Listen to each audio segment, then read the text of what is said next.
abantu kuhaburwa kuhinga umwani bigambirwe nyuma y'amazi yo muri Nyakashaka Buhweju district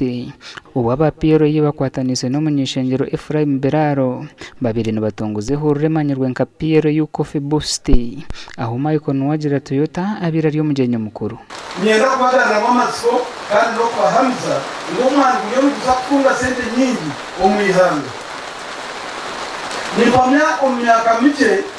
omwani Nikuisha kuraba nahari oile teka sente zikira kwansunga umwani zikira neza oile dikuza produce ngombero gari kwayo omwani kuza kumzamuguru progressive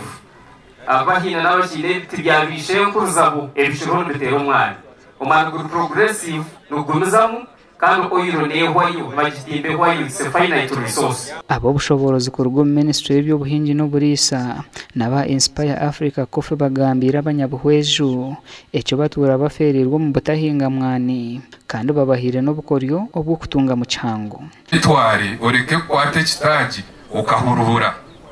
ukijuru jwangi yihamuguro gwezire ogwabire ready kwero kugendera mwenju meje ya gurini ecyo bakweta kahuhu kumwani ngo mutindo kumwani ubagwashuma gambara president witu amajani gitu gatubona bonesa abantu betamirwe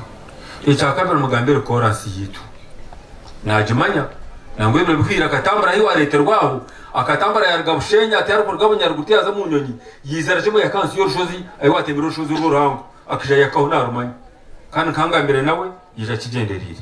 Changirwe nguhine ntacimazire zitahirira abanyabuhweju zirkwija zijwire bijwaro by'abanyamahe bakatandika kufubira abantu umbuire bwecuro no kubanyagahwe byabo abantu imbijabe mfure kibatari bazoko mu mahe barete sati z'amahe bazuje kabana bitu bakwate ngo ninyecuro batera abantu babatera ninga nabi hata bambino bwenje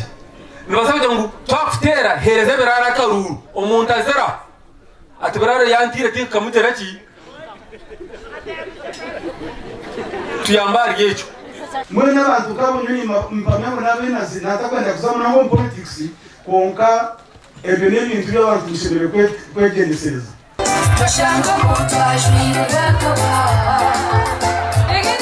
aha mukorogo hashiriho abeshongozi b'amani bebembirwe Sister Charity na Rasta Chazi kandi bacamwira abantu